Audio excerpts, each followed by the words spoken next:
Para los que se pierden alguna de las entrevistas que hacemos semana a semana, nos pueden encontrar como Uniendo Fronteras RTV.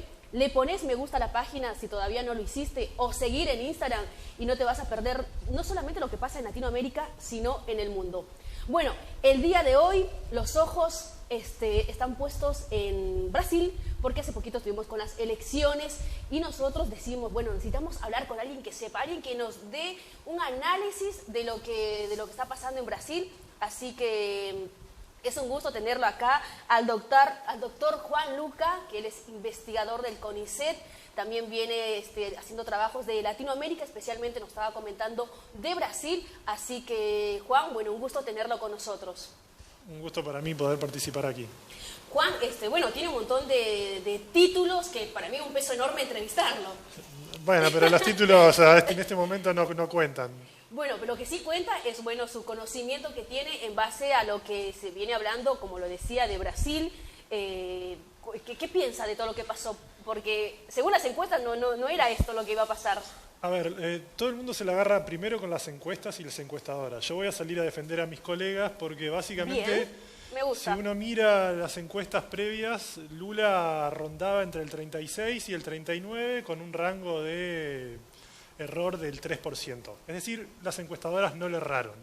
Si uno miraba a Bolsonaro, que daba 36 y terminó teniendo 43, uno dice, sí, le erraron, no lo pudieron ver. Sin embargo, ahí se dan varias cuestiones. Hay una cuestión metodológica, que es que las encuestadoras trabajan con el censo del 2010 y no hubo censo por la pandemia, cuestión metodológica que podemos olvidar, pero sobre todo hay un voto vergonzante que no tenía explicitado a quién iba a votar, o en todo caso si lo sabía que iba a votar a Bolsonaro no lo decía a viva voz, que es el voto que se volcó justamente para hacerle crecer en esta primera vuelta.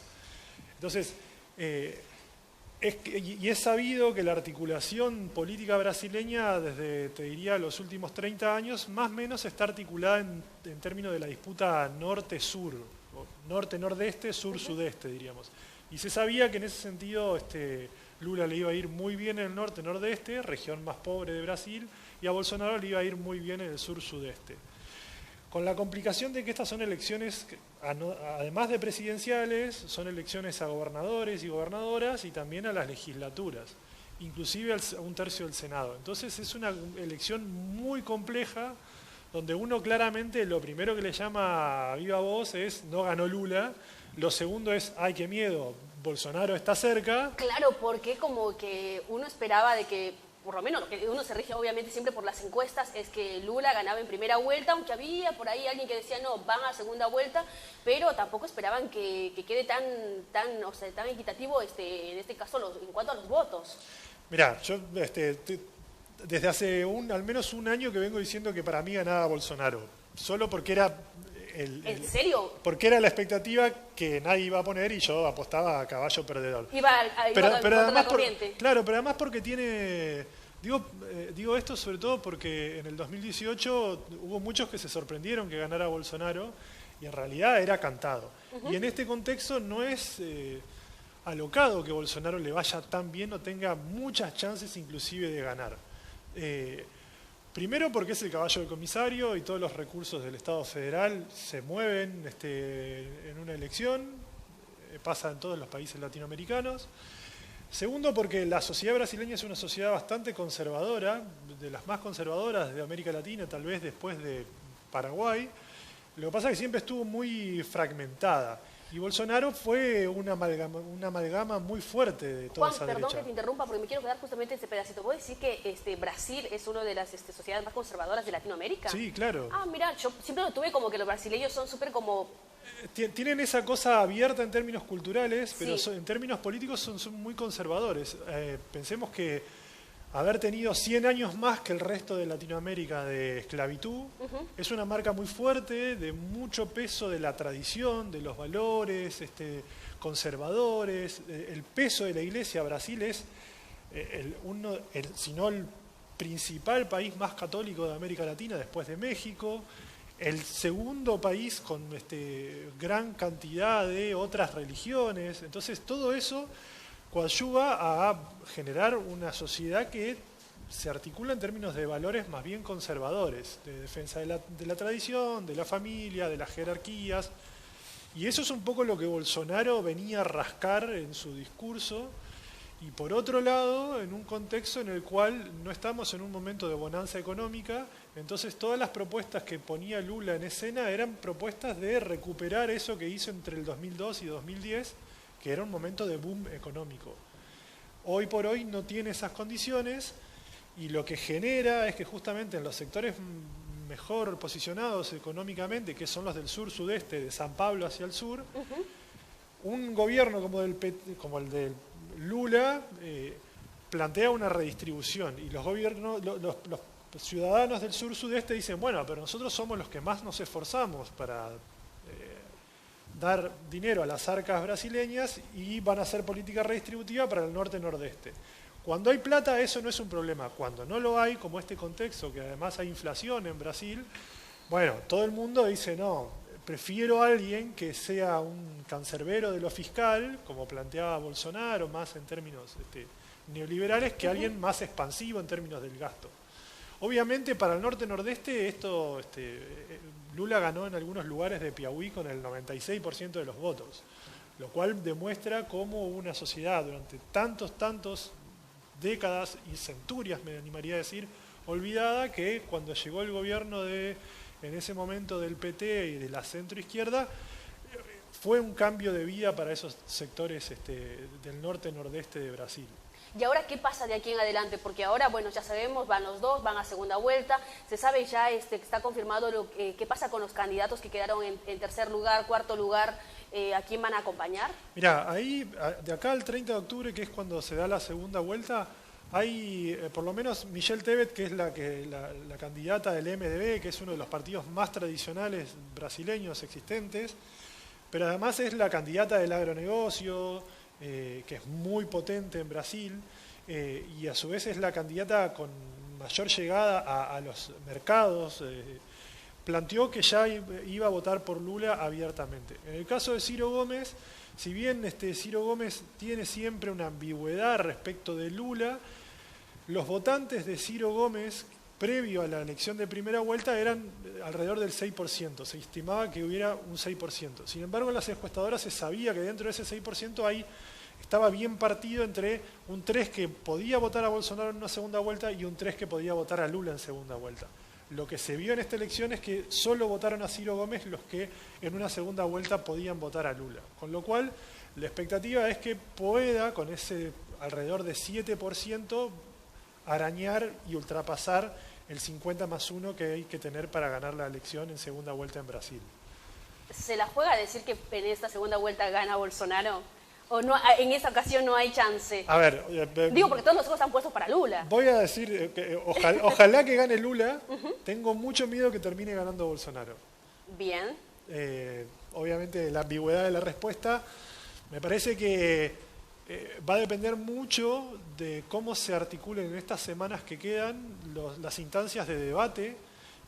Ahí me parece que va a haber, la televisión en Brasil cala muy profundo, muy fuerte, es una sociedad muy televisada y televisiva, y ese debate va a ser realmente para alquilar balcones, porque van a encontrar allí múltiples estrategias. En el primer debate Lula fue el Luliña, Paz y Amor de la década de los 90, de los 2000, ahí cuando ganó por primera vez, y Bolsonaro fue el Bolsonaro del 2018, contra las minorías, prendiendo fuego contra todo, y en el segundo debate invirtieron los roles.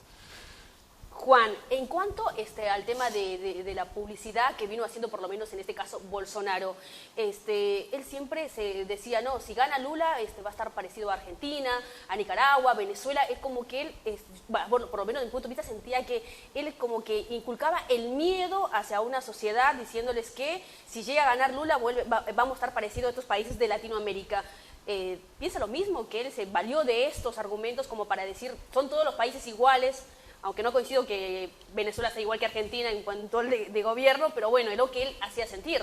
El factor miedo es una estrategia, un arma que usan todos los candidatos y candidatas. De hecho, esto que te mencionaba recién, en el segundo debate, Lula hace uso de este factor miedo. Fíjense, de hecho lo hizo mucho en Twitter antes de llegar al debate, fíjense que Bolsonaro hace esto, qué miedo, fíjense que es un presidente que no te cuidó durante la pandemia, que no consiguió vacunas a tiempo. Sí, recordemos que fue uno de los países que más fallecidos tuvieron Claro. en el tema de la pandemia. Entonces, también planteó este escenario de Bolsonaro es alguien que no te cuida. A contrapartida, Bolsonaro es alguien que dice, Lula es alguien que te entrega, que genera políticas similares a las de otros países que son a priori considerados perniciosos o negativos o que tienen un recorrido reciente que podría asustar sobre todo a esos sectores de centro-derecha. Digo, a los sectores del norte-nordeste no les asusta Venezuela, salvo a los que están en la región fronteriza. Pero después son igual de pobres que sus hermanos y hermanas latinoamericanas. Diferente es regiones como San Pablo, Río de Janeiro, el sur de Minas Gerais, sobre todo Santa Catarina, Paraná y Río Grande do Sul, donde es una sociedad completamente blanca, rica, de clase media alta, y que claramente cualquier posibilidad de que le quiten algún recurso, algún bien cultural, económico, inclusive político, enseguida genera la reacción, y en ese sentido asustar con el efecto Venezuela es bastante... Es un arma bastante útil para captar votos de la centro-derecha. Bien, Juan, por temas de tiempo, a mí me encantaría analizar qué pasa si Lula gana, qué pasaría con otros países de Latinoamérica, pero vivimos en Argentina, cuáles son los pros y los contras si llega a ganar Lula, si llega a ganar Bolsonaro, porque uno, con todo lo que viene pasando, ya se puede esperar cualquier cosa. A ver, el gobierno argentino de Alberto Fernández arrancó su gobierno con la estrategia muy de Argentina de creerse Inglaterra de Sudamérica y pelearse con Bolsonaro por considerarlo alguien deleznable. Y lo mismo hizo Bolsonaro con Argentina, hasta que llegó y colocó a Scioli, que es alguien lo suficientemente voluble como para poder hablar con Bolsonaro, pero también poder hablar con Lula. Entonces, en ese sentido, Argentina se blindó en los últimos 2 años, desde el 2020, 2021, poniendo ahí un interlocutor, sobre todo con los sectores industriales y económicos brasileños. Si gana Bolsonaro, va a seguir fracturando la región, el Mercosur, va a querer ampliar la mirada hacia la Unión Europea de forma libre, no va a tratar de coser o de amalgamar o de hilvanar. Claro, de construir una unión. No lo va a hacer. Si gana Lula, Lula va a tratar justamente a todo motor de hacer eso. Lo que pasa es que una cosa es el imperialismo brasileño en la década de los 2010, cuando estaba subido arriba del boom de las commodities, y Odebrecht, el BNDES, tenían para invertir en América Latina, y entonces toda América Latina miraba a Brasil porque Brasil era la locomotora regional. Otra cosa es este contexto actual donde Brasil no tiene una pujanza económica, no tiene empresas en pie como para poder estructurar la región, y entonces en ese sentido Lula va a tratar de hacer mucho más política que gestión de políticas públicas. Obviamente es un líder, Brasil como país, que no puede inigualar ni México ni Argentina, porque estamos en inferioridad de volumen de nuestro mercado, de nuestra incidencia a nivel regional, a nivel mundial. Lo que pasa es que Lula va a tratar de coser esa región bastante heterogénea, pero lo va a tener que hacer solamente a base de convencimiento y cercanía ideológica. Y eso es una limitante. Vamos a saber qué pasa, ya no falta nada. Creí que era el 29, no sé por qué, siempre pensé que era el 29, no, el 30 son 30. La segunda vuelta. Sí, el 30. Bueno, si tiene tiempo, porque sé que es un hombre muy ocupado y le agradezco que esté aquí con nosotros brindándonos toda esta información, podamos contar con su presencia y bueno, ver qué pasa el día después. Esperemos sobre todo que sea un día después en calma, y eso es lo bueno de que paradójicamente a Bolsonaro le haya ido tan bien en esta primera vuelta, porque calmó su discurso incendiario contra la democracia. Juan, muchísimas gracias por estar con nosotros. Gracias a vos.